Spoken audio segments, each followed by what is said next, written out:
Bismillahirrahmanirrahim. Assalamualaikum warahmatullahi ta'ala wabarakatuh. Pernah mengatakan, Pak, perjuanganku lebih mudah karena mengusir penjajah, tapi perjuanganmu akan lebih sulit karena melawan bangsamu sendiri. Tetaplah bersatu padu membangun negeri ini tanpa pertumpahan darah.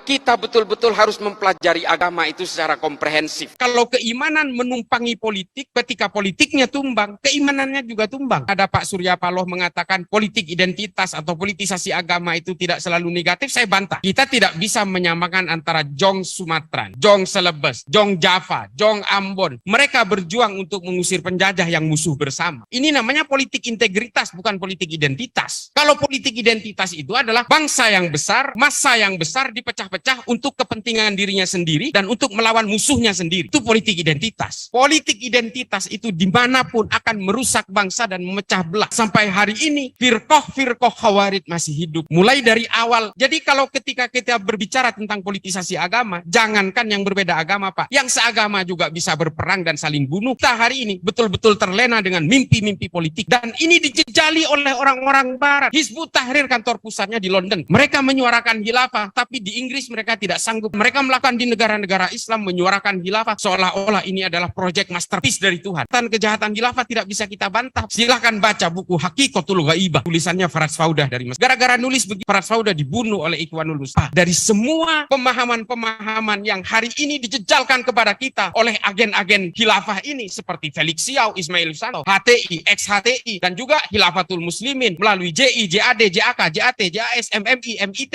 MIB, NII. Ini semua adalah mimpi-mimpi yang ingin membakar kita semua. Kalau Indonesia ini ada di Arab, mungkin sudah pecah menjadi 15 atau 20 negara. Kemudian ideologi-ideologi yang lahir dari bangsa ini, hari ini berusaha dijejalkan paksa ke bangsa kita. Ini kan ironis, ambiguitas. Paham-paham khilafah dan sebagainya, itu yang dianggap sebagai paham yang diturunkan dari langit oleh Tuhan, berusaha dijejalkan kepada kita, sementara khilafah itu sendiri tidak bisa menyelamatkan dirinya sendiri. Ini hari ini yang dijejalkan kepada bangsa kita, bahwa ini adalah proyek masterpiece ciptaan Tuhan yang harus kita anut dan seolah-olah ini adalah solusi bagi semua. Ini yang harus kita pahami, bahwa paham-paham seperti ini adalah paham-paham yang sebenarnya ingin mendegradasi Pancasila secara evolusi. Ini yang harus kita pahami. Berjubah-jubah agama di generasi muda kita, karena mereka nanti 20-25 tahun ke depan akan menjadi pemimpin, dan dengan harapan mereka akan melakukan revolusi merangkak, menguasai wilayah per wilayah, enklave per enklave, hingga akhirnya betul-betul Pancasila ini betul-betul akan mati dengan sendirinya melalui regulasi-regulasi yang akan diciptakan oleh mereka. Ini orang-orang betul-betul terbius dengan jubah agama. Padahal kejadian seperti ini tidak hanya terjadi hari ini. Ini sudah berabad-abad. Modus penipuan politik menggunakan agama. Inilah politik dalam konteks beragama. Kalau kita lihat misalnya kejahatan-kejahatan yang terjadi di seputar khilafah, Khulafaur Rasyidin ini harus kita pahami penuh dengan kejahatan-kejahatan. Kalau kita mau tahu, kita hari ini dibanggakan dengan khilafah yang menguasai Eropa hampir 700 tahun. Seolah-olah ini adalah kekuasaan Islam. Bukan. Ini kekuasaan politik orang Arab yang ingin menjajah. Islam tidak mengenal pembunuhan. Yang hari ini dijejak mulai dari semenanjung Iberia, Sentulus di Prancis, membunuh 21 juta orang. Ini bukan Islam, Pak. Ini politik yang menggunakan jubah-jubah keislaman. Somalia hari ini betul-betul menginginkan dan menyesali. Mereka ingin menanyakan konsep bagaimana Indonesia menangani radikalisme dan intoleransi. Kuncinya satu, Pancasila. Kalian harus punya Pancasila, harus punya NU, harus punya Muhammadiyah. Ini resepnya. Dan hari ini mereka sedang merumuskan itu. Mereka mengatakan langsung, Kementerian Somalia mengatakan, Pak, faham kami ini sama. Ulama-ulama kami semua jebolan dari Mekah. Kami sama sepakat mengharamkan ucapan Natal, mengharamkan musik, sama. Kami penganut Salafi Wahabi semua. Tapi perang di sini nggak pernah selesai.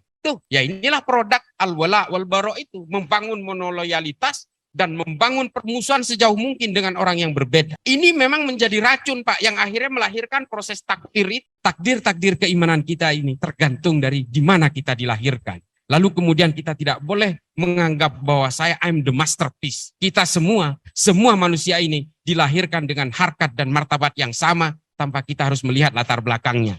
Di Pilpres sama-sama berusaha memenangkan hati para pemilih Muslim yang mencapai sekitar 160 juta atau sekitar 85% dari total jumlah pemilih. Keadilan sosial, sesuatu yang memang tertera di dalam dasar negara Indonesia, dalam Pancasila yang kelima, tapi yang sering mentok hanya sekedar menjadi jargon aja. Semua orang mungkin sepakat dengan hal itu, tapi jarang untuk diaplikasikan. Seperti dia paling ideologis kan, paling demokratis, paling kemanusiaan. Itu kan dalam ucapan, tetapi dalam pikiran dan jiwa raganya tidak ada itu. Ini kan sebenarnya gara-gara politik dua kaki, double standard. Siapa? Ya Surya Paloh, Nasdem, ya kan, dua kakinya kan begini. Jelas apapun lah Pak Jokowi itu kurang srek lah sama Anies. Itu kan udah pasti, semua orang tahu itu kan. Begitu ya. Sementara itu Nasdem, Ketua Umum Nasdem mendeklarasikan Anies sebagai capres. Kenapa saya bilang dua kaki?